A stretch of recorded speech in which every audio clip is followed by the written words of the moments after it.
What's up guys, Mon here. Welcome back to Hardware Voyage. Yes, meron na namang bago, ang Realme 7 Pro. Alright guys, isang mabilis na unboxing at first impressions lang tayo ngayon. Bibigyan ko lang kayo ng idea kung ano bang meron dito sa Realme 7 Pro. So sa loob ng box, meron tayong jelly case, documentations, USB Type-C cable, 65-watt super dart charger, SIM card tool, at syempre ang ating Realme 7 Pro.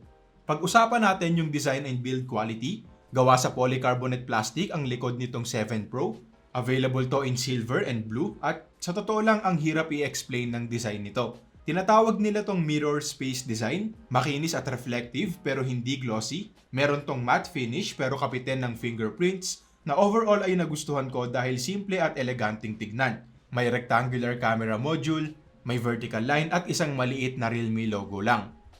Dito sa kanan makikita natin ang power button na may gold accent na nakakadagdag sa pagka-premium ng looks. Sa kaliwa nakalagay ang volume rocker at triple card slots para sa dalawang SIM cards at isang micro SD card.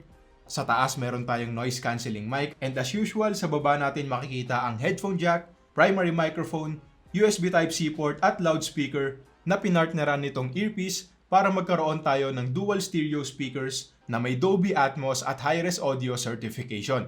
Para naman sa display, meron tayong 6.4 inches Super AMOLED panel na may 1080p or Full HD Plus na resolution. At sa totoo lang, ito rin talaga yung gusto kong makita dun sa Realme 6 Pro. Maganda ang display kapag mataas ang refresh rate, pero sa ngayon kasi hindi pa natin mafo-fully utilize yan.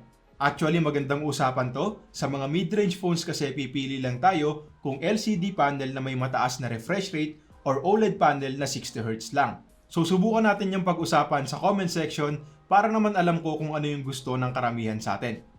At dahil nga OLED, naglagay din sila dito ng in-display fingerprint scanner at always on display feature. Gamit pa rin natin dito ang Snapdragon 720G na katulad lang nung sa Realme 6 Pro. Hindi ko alam kung bakit 720G pa rin ang ginamit nila pero isa pa rin naman to sa pinakamagagandang mid-range chipsets hanggang ngayon.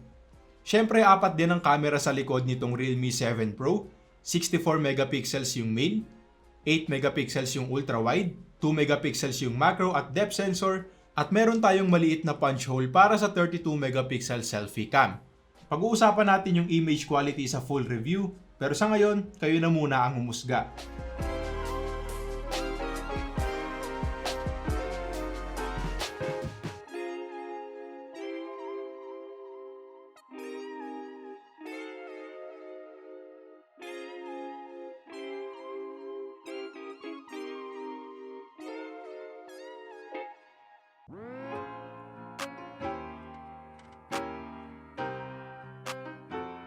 ₱4,500 mAh ang battery natin dito na may 65-watt super dart charging.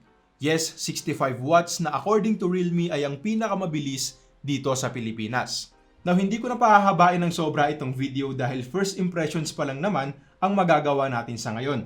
Pag-uusapan na lang natin lahat sa full review, camera, gaming, display, charging time, battery life, at kung may mga tanong kayo tungkol sa phone na to, comment lang kayo sa baba at susubukan kong sagutin lahat yan sa susunod nating video.